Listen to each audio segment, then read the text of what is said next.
ڈرامے کے next episode میں آپ لوگ دیکھیں گے کہ کس طرح انابیہ مریم کو برباد کرتے کرتے خود ہی برباد ہو گئی۔ انابیہ جس نے ہمیشہ مریم کا گھر بسنے نہیں ڈالا۔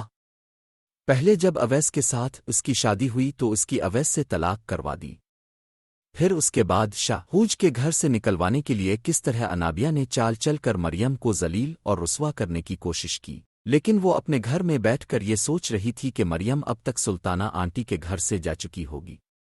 وہ اس بات سے بالکل انجان ہے کہ مریم کا نکاح شاویج کے ساتھ ہو چکا ہے۔ جب انابیہ کی شاویج سے ملاقات ہوتی ہے تو شاویج اسے یہ نہیں بتاتا کہ اس کا نکاح مریم سے ہو چکا ہے، بلکہ الٹا کہتا ہے کہ تم نے مجھ پر بھروسہ نہ کر کے اچھا نہیں کیا، تمہیں مجھ پر اعتماد کرنا چاہیے تھا، کم از کم میری ایک بات تو سن لیتی، لیکن تم نے میری ایک بھی بات نہیں سنی۔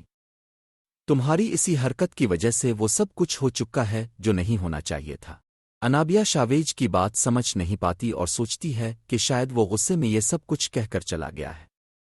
پھر کہتی ہے کہ اب جا کر مریم کو دیکھا جائے کہ آخر وہ یہاں کیا کر رہی ہے۔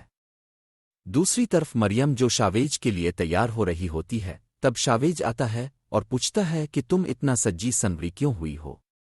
مریم کہتی ہے کہ آنٹی نے مجھے یہ سوٹ دیا اور کہا کہ میں اب کے لیے تیار ہوں، کیونکہ ہماری نئی نون شادی ہوئی ہے اور میں نئی دلہن ہوں، اس لیے مجھے ہر روز اچھی طرح تیار ہونا چاہیے۔ یہ سن کر شاویج سمجھتا ہے کہ مریم بہت چالاک اور شاطر ہے، جس نے اس کی ماں کو اپنی باتوں میں لے لیا ہے۔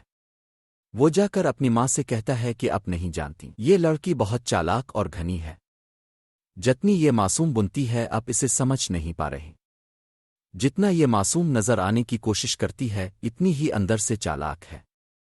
اس پر سلطان شاویج کو سمجھانے کی کوشش کرتی ہے اور کہتی ہے کہ مجھے نہیں معلوم تمہارے دل میں اس کے بارے میں اتنے شکوک کیوں ہیں، تم اپنے دل سے اس کے بارے میں بدگمانی نکال دو، وہ بہت اچھی اور پیاری بچی ہے، تم کیوں نہیں سمجھ رہے؟ دوسری طرف مریم ارادہ کر چکی ہوتی ہے کہ وہ شاویج کے دل میں اپنے لیے جگہ بنا کر رہے گی اور اس بار کسی بھی صورت پیچھے نہیں ہٹے گی۔ ادھر انابیہ یہ سوچ کر خوش ہو رہی ہوتی ہے کہ مریم سلطانہ آنٹی کے گھر سے جا چکی ہے۔ وہ خود جا کر تصدیق کرنے کا فیصلہ کرتی ہے تاکہ معلوم ہو سکے کہ مریم وہاں موجود ہے یا نہیں، لیکن جب وہ جا کر دیکھتی ہے کہ مریم وہاں موجود ہے تو انابیہ شدید غصے میں آ جاتی ہے اور مریم پر ہاتھ اٹھانے کی کوشش کرتی ہے، مگر مریم اس کا ہاتھ روک لام ہے اور کہتی ہے کہ تمیز سے بات کرو۔ غصے میں انابیہ کہتی ہے کہ تم ابھی تک یہاں کیا کر رہی ہو؟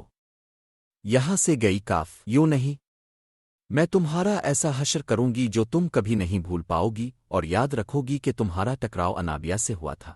اس پر مریم اس کا ہاتھ پکڑ کر زور سے کہتی ہے کہ بس بہت ہو گیا، میں وہ مریم نہیں ہوں جو تمہاری ہر بات برداشت کرتی تھی، اور نہ ہی وہ معصوم مریم ہوں جو تمہاری چالاکیوں میں آ جاتی تھی۔ مجھے پہلے والی مریم سمجھنے کی غلطی مت کرنا، کیونکہ تمہارے سامنے اب پہلے والی مریم نہیں بلکہ مسز شاویج کھڑی ہے۔ یہ سن کر انابیہ آگ بگولا ہو جاتی ہے اور کہتی ہے کہ یہ کیا بکواس کر رہی ہو۔ جب اسے معلوم ہوتا ہے کہ مریم خود کو مسز شاویج کہہ رہی ہے تو وہ یہ بات برداشت نہیں کر پاتی۔ اب انابیہ کیا کرے گی؟ کس طرح مریم کو ہینڈل کرے گی؟ کیا وہ شاویج کے راستے سین بڑیے پیچھے ہٹ جائے گی یا پھر مریم کو شاویج کی زندگی سے نکالنے کے لیے کوئی نئی چال چلے گی؟ آگے کیا ہوگا؟ مزید جاننے کے لیے دیکھتے رہیے ڈرامہ سیریل ابرس۔